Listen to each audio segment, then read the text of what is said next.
안녕하세요, 여러분. 여행지리 시간에 오신 걸 환영합니다. 저는 흥진고등학교에서 여행지리와 한국지리를 담당하고 있는 김선영입니다. 반갑습니다.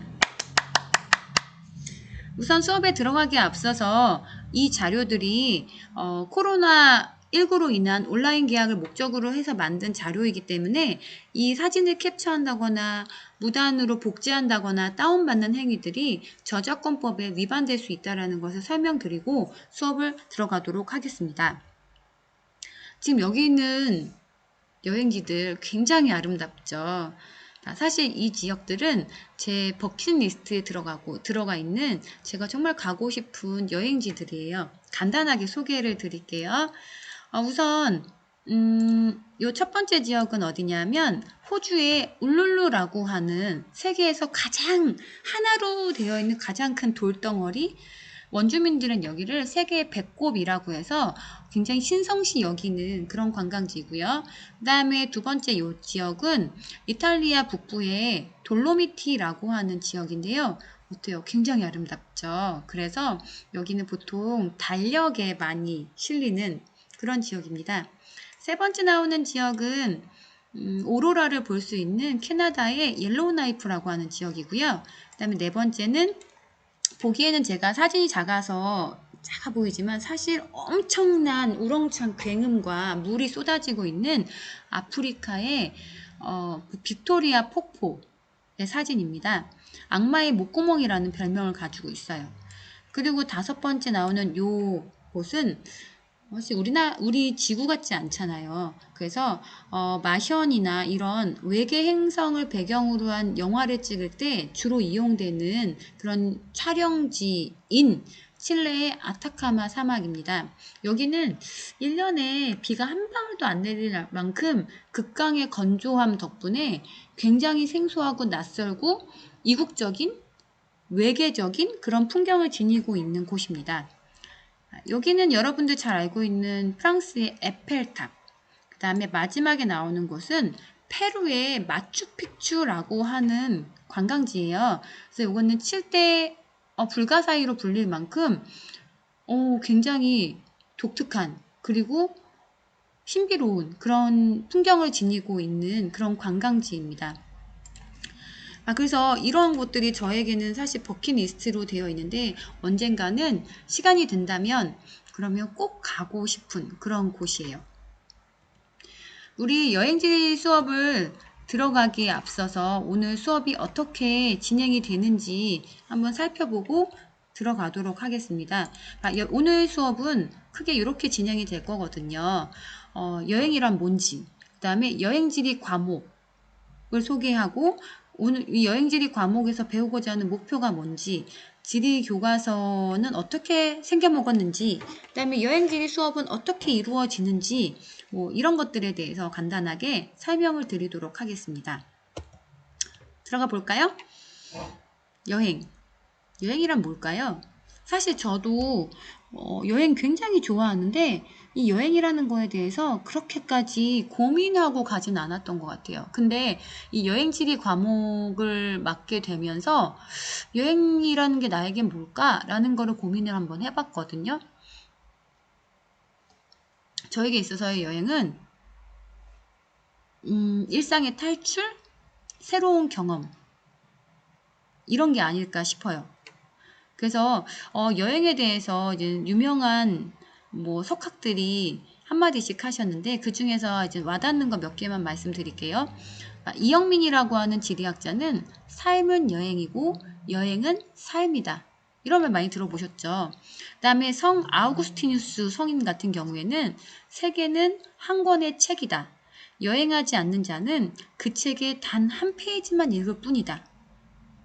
책 한 권을 다 읽으려면 얼마나 많은 여행을 해야 할까요?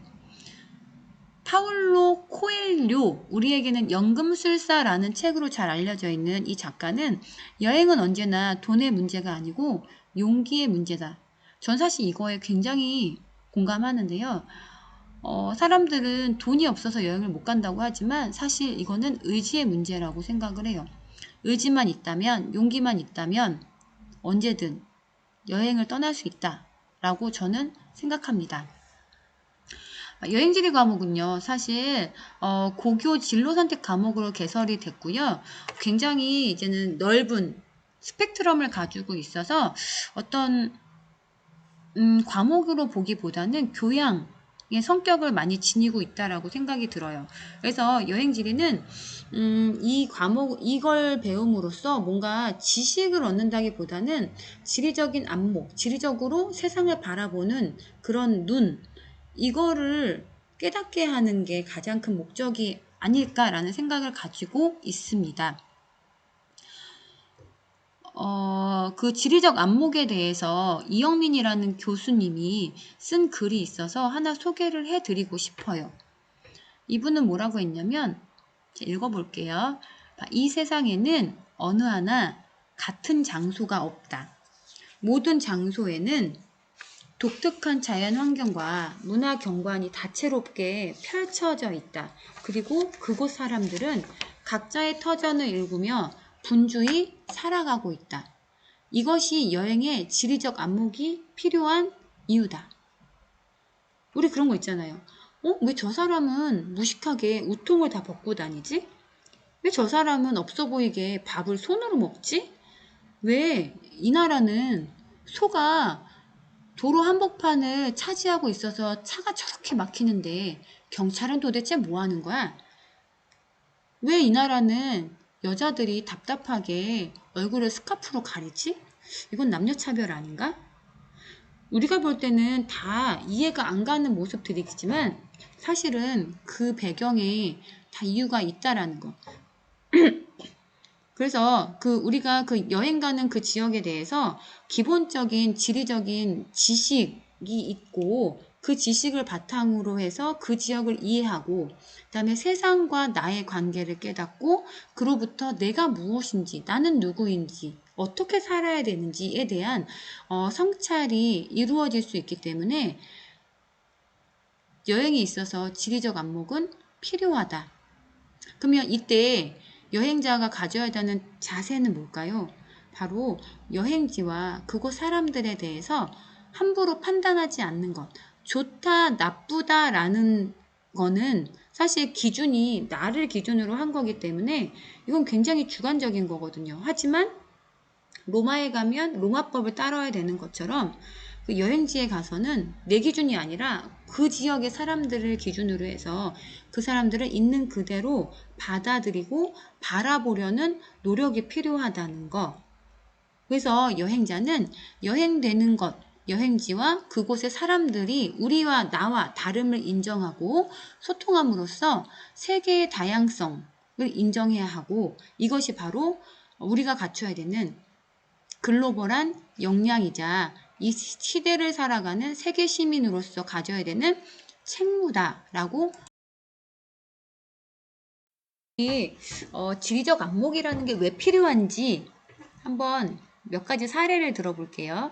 지금 화면에 보이는 거는 오로라예요. 저 정말 보고 싶거든요. 죽기 전에 정말 이거는 꼭 봐야겠다 라고 생각하는 게 바로 오로라인데 오로라 너무 아름답죠.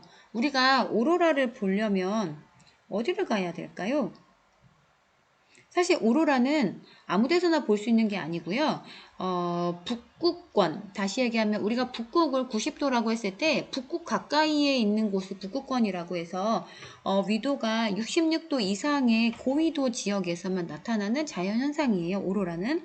그래서 우리 같은 중위도 지역에서는 볼 수 없고 주로 북극과 가까운 시베리아나 캐나다나 아니면 노르웨이, 핀란드 같은 북부 유럽의 지역에서만 그것도 겨울에만 볼 수 있는 것이 오로라인데요. 그러면 이것을 볼 수 있는 곳, 가장 좋은 곳은 어딜까요? 시베리아, 북부 유럽, 캐나다 중에서 고르라면 우선 시베리아는 춥기도 춥지만 교통이 너무 불편해. 가기가 너무 힘들어. 그래서 시베리아는 제껴놓고 그럼 그에 비해서 북부 유럽은 어떨까요? 북부 유럽은 겨울이 굉장히 따뜻해요. 왜 그럴까? 배우지 않았을까요? 우리 서안해양성 기후라는 거 중학교 때도 배웠었는데 서안해양성 기후라고 하는 거는 뭐냐면 서안 다시 얘기하면 대서양에서 1년 내내 따뜻한 편서풍이 불어와요. 그래서 그 따뜻한 바람의 덕분에 이 지역들은 북쪽에 있음에도 불구하고 겨울에 춥지 않아요. 그렇기 때문에 운이 좋으면 따뜻하게 오로라를 볼 수 있다는 장점이 있지만, 단점은 따뜻하고 바다에서 바람이 불어오기 때문에 습기가 많아서 뭐가 많이 내릴까요? 비가 많이 내리겠죠. 그래서 오로라 보러 갔는데 사실은 부슬부슬 비만 맞고 올 수도 있다라는 거지. 그에 비해서 옐로우 나이프라고 하는 곳은 바다와 멀기 때문에 먼 내륙이니까 건조하고, 그래서 구름이 없고 맑은 하늘에서 이 휘황찬란한 오로라를 관찰할 수 있는 최적의 조건을 가지고 있어요.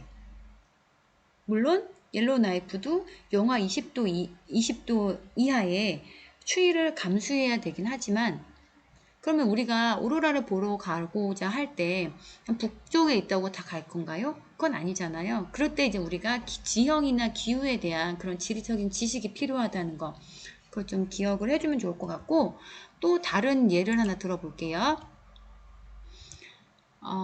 우리 손흥민 선수가 활약하고 있는 프리미어 리그라고 있는데, 여기는 이 프리미어 리그가 2년에 걸쳐서 열리는 거 아세요?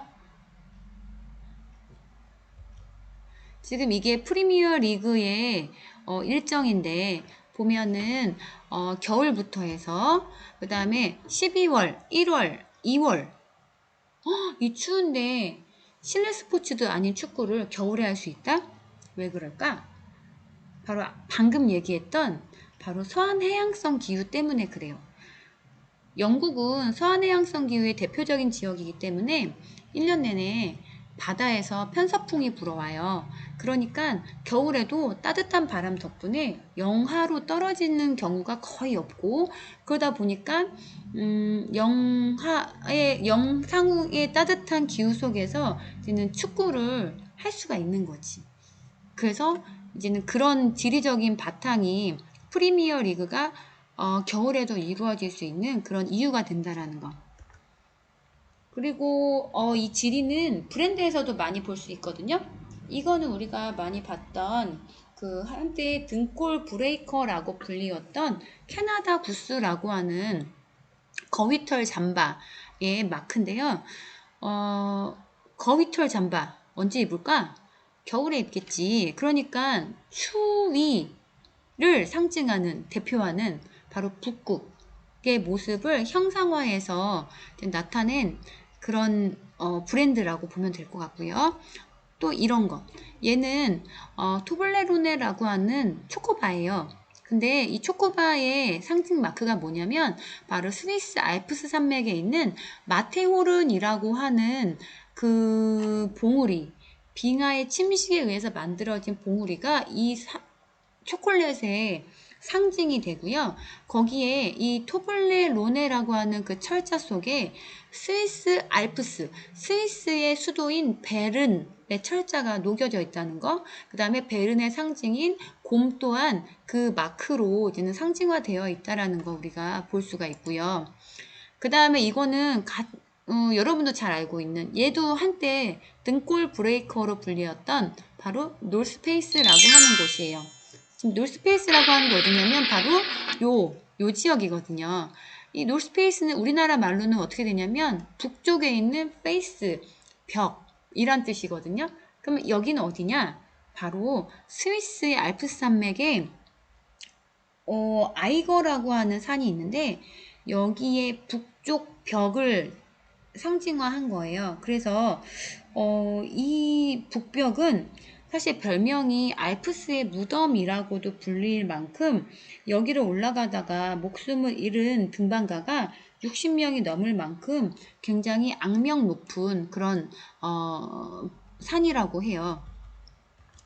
그래서 이 산을 배경으로 한 영화도 만들어졌었고, 실제 이렇게 상표로 이용이 되고 있는 거죠. 그래서 우리는 그냥 노스페이스, 캐나다 구스, 뭐 토블레로네 이렇게 상표로 기억하지만 그 배경에는 다 지리적인 것들이 포함이 되어 있기 때문에 지리적인 지식이 있다면 이것들이 좀 더 각별하게 다가올 우리가 여행을 하는 데 있어서 지리적인 안목이라는 것이 있다면 여행을 좀 더 소중한 기억으로 그 다음에 가치 있게 그렇게 이제는 만들 수 있는 거고 그런 거를 배우는 과목이 바로 여행지리라고 보면 될 것 같아요. 그래서 우리 여행지가 추구하는 목표를 한번 봅시다. 같이 읽어 볼게요. 첫 번째, 의미있고 바람직한 여행에 필요한 지식, 기능, 태도를 익힘으로써 통합적 탐구력과 문제 해결 능력, 의사결정 능력을 기른다.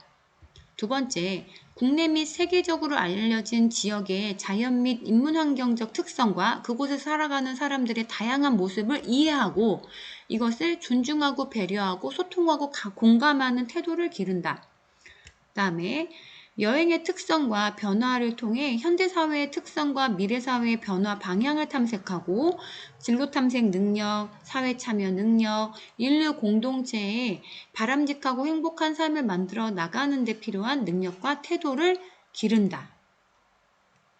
그런 목표로 구성되어 있는 교과서가 바로 여행지리 교과서예요. 여행지리 교과서는 이렇게 구성이 되어 있고요. 여행지리 평가는 사실 시험은 딱 한 번만 실시할 거예요. 기말고사에. 그리고 나머지는 수행으로 진행될 예정인데요.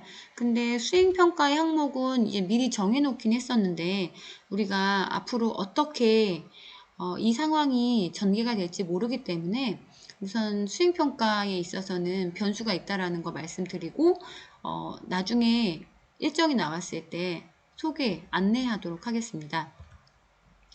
여행지리 그러면 온라인 수업은 어떻게 진행되나요?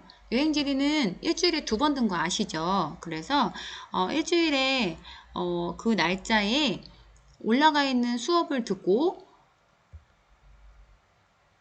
그 다음에 수업은 사실 이 수업은 굉장히 재밌게 진행할 수 있는 수업이고 저도 많이 기대했던 수업인데 이렇게 진행하게 돼서 참 많이 아쉬워요. 우선은 여행지리의 베이스가 되는 교과서를 바탕으로 수업을 하고 그 다음에 요즘에 여행 관련된 영상 프로그램 되게 많잖아요. 그래서 그런 것들을 보면서 우리 여행에 대해서 지금은 사실 코로나 때문에 여행이라는 거를 하기가 쉽지 않은 상황이지만 그리고 우리가 고3이기 때문에 더 여유도 없겠지만 좀 이렇게 간접 체험을 하면서 여행을 좀 대체할 수 있는 그런 기분을 느껴보면 좋을 것 같습니다. 그리고 마지막에 영상 수업이 끝난 다음에는 과제방에 오늘의 숙제가 나갈 거예요. 그러면 그 숙제에 맞는 간단한 댓글을 밑에다가 작성을 해주세요. 댓글을 작성할 때는 학년 반 이름을 밝히고 그 이후에 이제는 그 과제를 타이핑하면 되겠습니다. 물론 이 댓글이 수행이 되는 건 아니고요. 댓글은 그저 출석의 의미라는 거. 그걸 좀 기억해 주세요. 이렇게 우리 여행지리에 대한 오리엔테이션을 마치고요. 다음 시간부터는 여행지 수업으로 본격적으로 들어가도록 하겠습니다. 여러분